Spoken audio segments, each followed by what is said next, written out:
नमस्कार दोस्तों। आज मेरा मन हुआ कि एक बहुत अच्छी कहानी आपको सुनाई जाए। शायद इस कहानी से बहुत सारे लोगों को प्रेरणा भी मिल सकती है और समाज में शायद कुछ बदलाव भी आ सकता है। एक बहुत ही अच्छा गांव था और उस गांव में बहुत ही अच्छे लोग रहते थे। गांव की खासियत ये थी कि उसमें बहुत सारी सुविधाएं उपलब्ध थी। वो गांव में समझो साल 2 साल में कोई ना कोई प्रोजेक्ट बनते थे। कभी स्कूल बन गई, कभी पुस्तकालय बन गया, कभी बहुत अच्छा बाग बन गया, तालाब बन गया, रास्ते बन गए। तो ये सब अपने आप होता रहता था। खास बात ये थी कि ये पता नहीं चलता था कि ये कौन कर रहा है।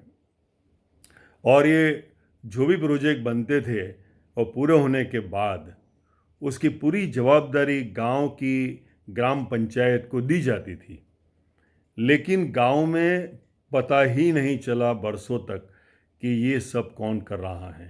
हालांकि उस गांव में बहुत सारे पैसे वाले लोग थे, धनवान लोग थे। सभी सोचते थे कि ये कोई तो है इसमें जो कर रहा है, लेकिन वो दिखाना नहीं चाहता, बताना नहीं चाहता। लोग समझते चलो अच्छी बात है। और इतने सारे लोगों में से पता ही नहीं चलता था कि ये दान धर्म कौन कर रहा है। एक बार अचानक समाचार गांव में आता है कि गांव के एक बहुत ही अच्छे सदगृहस्थ की मौत हो जाती है। हालांकि वो आदमी बड़ा सीधे सादा किस्म का आदमी था। इतना कोई शौक भी नहीं था उसको, न वो कोई इतनी बड़ी बड़ी बातें करता था। और लोग सच कहूँ तो उसको कंजूस भी मानते थे कि ये आदमी कितना कंजूस है कि अपने आप पर भी खर्च नहीं करता है। अब वो इंसान की अंतिम क्रिया में लोग आए थे। अंतिम क्रिया के बाद शाम को जब शोक सभा के लिए गांव के कुछ अच्छे अच्छे लोग आए, घर के लोग इकट्ठा हुए थे। सभी लोग बैठे थे शोक सभा में और अचानक एक बच्चा आता है और उसके हाथ में एक डायरी होती है। वो डायरी वो घर वाले ले लेते हैं और वो डायरी अचानक वो लोग सबके सामने खोलते हैं। और वो डायरी खोलने के बाद पहला ही जो पन्ना है वो पढ़ के सभी एकदम अवाचक हो जाते हैं।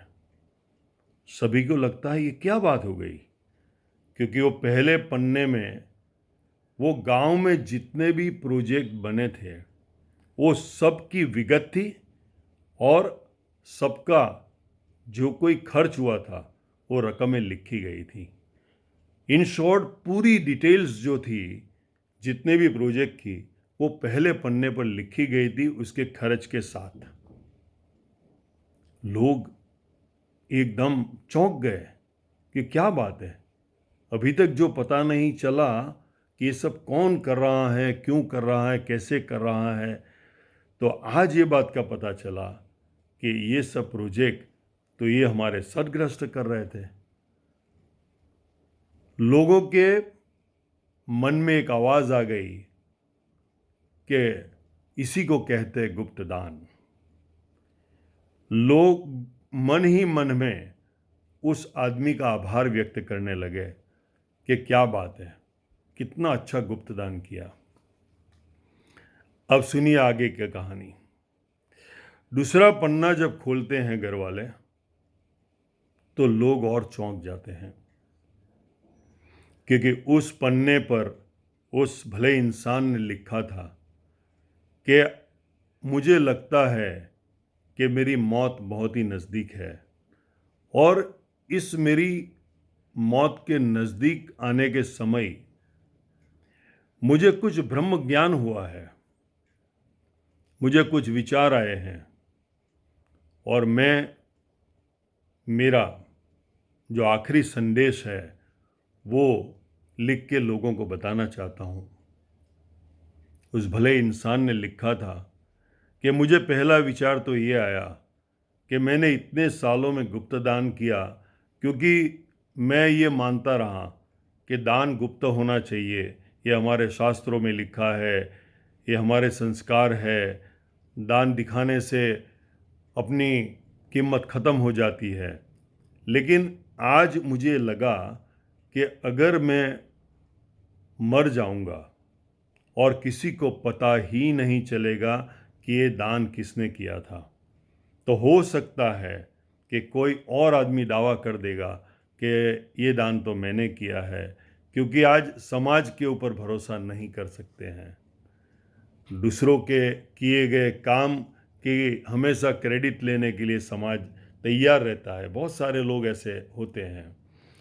तो इसलिए वो इंसान ने लिखा कि मैंने सोचा कि मुझे आज लोगों को बता देना चाहिए। तो मैंने पूरी डिटेल्स पहले पन्ने पर लिख के आपको दे दी है। लेकिन मेरा मानना है कि वो मेरी गलत सोच थी कि गुप्तदान महादान है। आज मुझे महसूस हो रहा है कि अगर ये सब दान मैंने जाहिर दान करके किया होता, मैंने लोगों को बताया होता, मैंने जाहिर समारंभ किए होते, उद्घाटन किए होते, तो शायद इस दुनिया के बहुत सारे लोगों को पता चलता कि मैंने ये दान किया है। अब उसमें से कुछ लोगों को ईर्ष्या भी आती, जलन भी होता, द्वेष भी होता, तकलीफ भी होती, कॉम्प्लेक्स भी होता, लेकिन वो भले होता।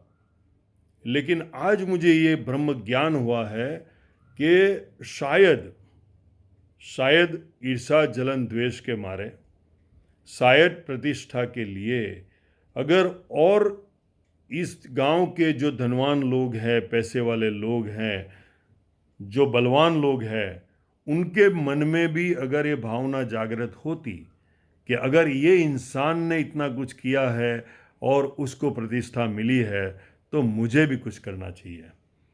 तो मेरा मानना ये है कि अगर मैंने जाहिर दान किया होता गुप्त दान की जगह, तो हो सकता है इस गांव की और ज़्यादा तरक्की होती। हो सकता है कि इस गांव को बहुत सारी और सुविधाएं मिलती।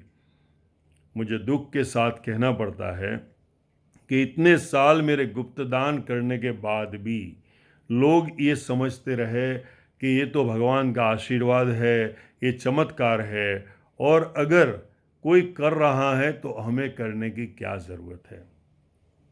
मैं आज मेरा आखिरी संदेश मेरे परिवार को देना चाहता हूँ कि माफ़ करना, मैंने मेरी सोच बदल दी है।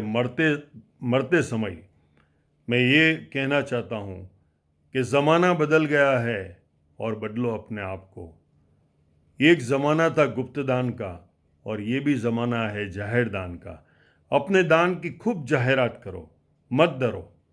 लोगों को तकलीफ हो तो होने दो, लेकिन ये भी ज़रूरी है कि आज लोगों के पास बहुत कुछ धन है, लेकिन वो उसका इस्तेमाल सिर्फ अपने लिए करते हैं, अपने परिवार के लिए करते हैं। ये भूल जाते हैं कि समाज के प्रति हमारा ऋण है।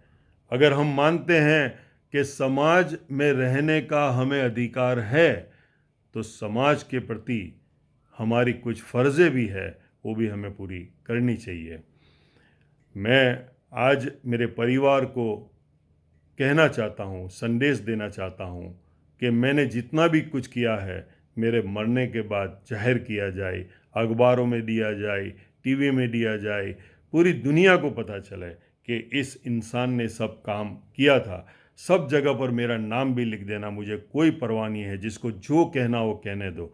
लेकिन आज मुझे ज्ञान हो गया है कि अगर एक दिया जो मैंने जलाया और मैं ये सोचता रहा कि मेरे एक दिए से ही ये पूरे गांव में प्रकाश फैल जाएगा या उजास फैल जाएगा, तो आज मुझे लगता है कि मेरी बहुत बड़ी गलतफहमी थी। अगर मैंने ये सोचा होता कि मेरा एक दिया जलने के साथ अगर और दिए भी जल सकते हैं, बहुत सारे दिए जल सकते हैं, तो शायद एक गांव में जो थोड़ा बहुत अंधकार है वो भी दूर हो जाता और बहुत प्रकाशित हो जाता है गांव। ये गांव को बहुत सारी फैसिलिटीज़ मिलती। दोस्तों, इस कहानी का सारांश सिर्फ ये है कि ज़माने के साथ अपनी सोच बदलिए, कि ज़माने के साथ अपनी सोच बदलिए, दुनिया अपने आप बदल जाएगी। क्या करती है दुनिया, ये मत सोचिए। क्या करती है दुनिया, ये मत सोचिए। हमेशा सोचना हो तो ये सोचिए कि आप क्या कर रहे हो, क्योंकि हमेशा याद रखना कि भगवान ने 2 आँख तो दी है, लेकिन जो तीसरी आँख है ना, वो सब देखती भी है, बोलती भी है, सोचती भी है और ज्ञान भी देती है। हमेशा अपनी ये तीसरी आँख को खुली रखिए, क्योंकि तीसरी आँख को आप कभी भी धोखा नहीं दे सकते हैं। बस फिर से कहता हूँ, ज़माना बदल रहा है, अपनी सोच बदलिए, अपने इरादे बदलिए, नेक काम में लग जाइए और अच्छे कर्मों का हमेशा अच्छा फल मिलता है। इस बात पे श्रद्धा रखिए, डटे रहिए, मजबूत रहिए। आप सबको धन्यवाद। और इस कहानी का जो शीर्षक है वो ये है, गुप्तदान की एक diary. Thank you very much.